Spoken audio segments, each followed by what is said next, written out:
এই গল্পটি প্রিন্স আর জিনির প্রেমের গল্প। জিনি দেখো, আমি তোমার জন্য ক্লিপ এনেছি, অনেক সুন্দর লাগছে তোমাকে। আমি কালকের জন্য মুভি টিকিট কেটেছি, 9টার সময় চলে আসবা। আমি তোকে নিষেধ করেছি আমার বোনের সাথে মিশতে, আজকে তোকে ছাড়বো না আমি। তুই বুঝিস না নাকি ওর সাথে তুই আজ থেকে আর মিশবি না। জিনি লুকিয়ে মুভি দেখার জন্য রেডি হচ্ছিল।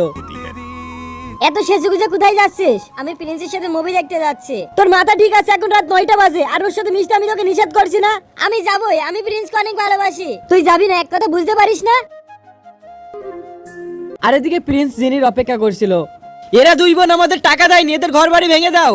আচ্ছা ভাই, এদের কত টাকা ঋণ আছে? তুমি কে?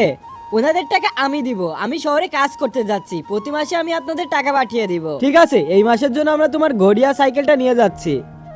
তোর লজ্জা নাই? তুই আবার এসেছিস? আসলে আমি শহরে যাচ্ছি, শেষবারের মতো দেখা করব।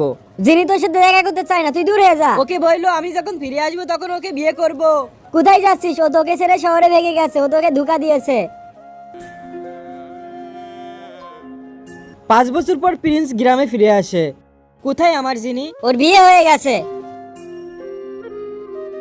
ড্রামা লাভার কিউট আপু ও বোনেরা, পৃথিবীর সবথেকে মধুর শব্দ মা। আর এই মাকে ভালোবেসে থাকলে ভিডিওতে লাইক করে চ্যানেলটা সাবস্ক্রাইব করে দাও। আর মাকে ভালো না বাসলে লাইক এবং সাবস্ক্রাইব করার কোনো প্রয়োজন নাই।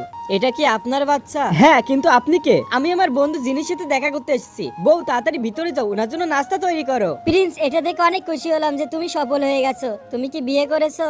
না জিনি, কিন্তু আমি ভাবতে পারিনি তুমি এত তাড়াতাড়ি বিয়ে করে ফেলবা। তুমি ভিতরে এসে বসো, আমি তোমার জন্য কিছু খাবার বানাচ্ছি। আঙ্কেল, এটা কি আপনার গাড়ি? হ্যাঁ বাবু। আমি কি কিছুক্ষণের জন্য আপনার গাড়িতে বসতে পারি? কেন নয়? আম্মু, ওই আঙ্কেলটা যদি আমার বাবা হতো তাহলে ওনার গাড়িতে আমি প্রতিদিন ঘুরতে পারতাম। আচ্ছা তাহলে আমি যাচ্ছি। আসলে জিনির বোনের মতন এরকম লোকের জন্য কত মানুষের ভালোবাসা পূর্ণতা পায় না। এই ভিডিওটা বানানোর সময় আমি অনেক দুঃখ পাইছিলাম। তোমরা কে কে দুঃখ পাইছো অবশ্যই কমেন্টে জানাবা।